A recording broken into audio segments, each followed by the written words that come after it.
Clip26 recognized that city building is no longer a question of efficiencies. It's about finding revenues to keep core services up to date with growing demand, and as he put it, we need new tax revenues. So the other suggestion we make today is that the city start considering very seriously looking at alternative revenue tools.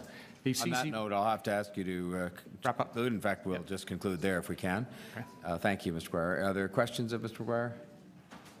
All right. Seeing none, I'll thank you very much for taking the time to be with us today. We have Pedro Barada from the United Way, Vice President, Communications and Public Affairs. Thank you, Pedro. Good to see you. Good to see you as well. Thank you for this opportunity. We at United Way Toronto want to applaud TO Prosperity. We believe that it's a bold and strategic plan for poverty reduction. We believe that this plan is the first step in a blueprint to really build a city where everyone belongs, where everyone has the opportunity to contribute to our economic growth, where we can invest in people today so that we can maximize their potential and save costs down the road, and where we begin to close or continue to close the gap between neighborhoods and really create a world-renowned city of opportunity for all.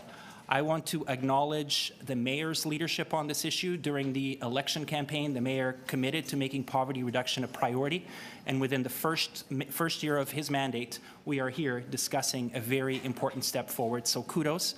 I want to acknowledge as well Councillor McConnell for navigating this process. Many other councillors who stepped up and who demanded to have these consultations in their community because they understand that this is important.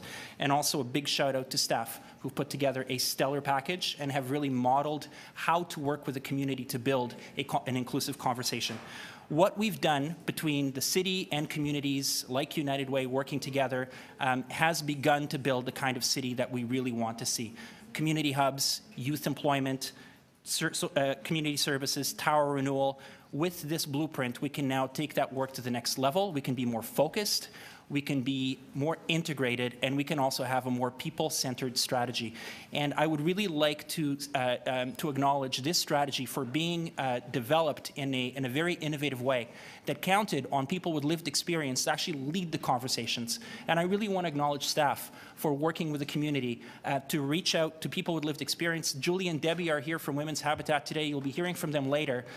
They are people who are the faces and the experiences behind these numbers, and who, through their efforts, engage thousands of others to really make sure that we have a strategy which is not just smart in terms of politics, it's also street smart.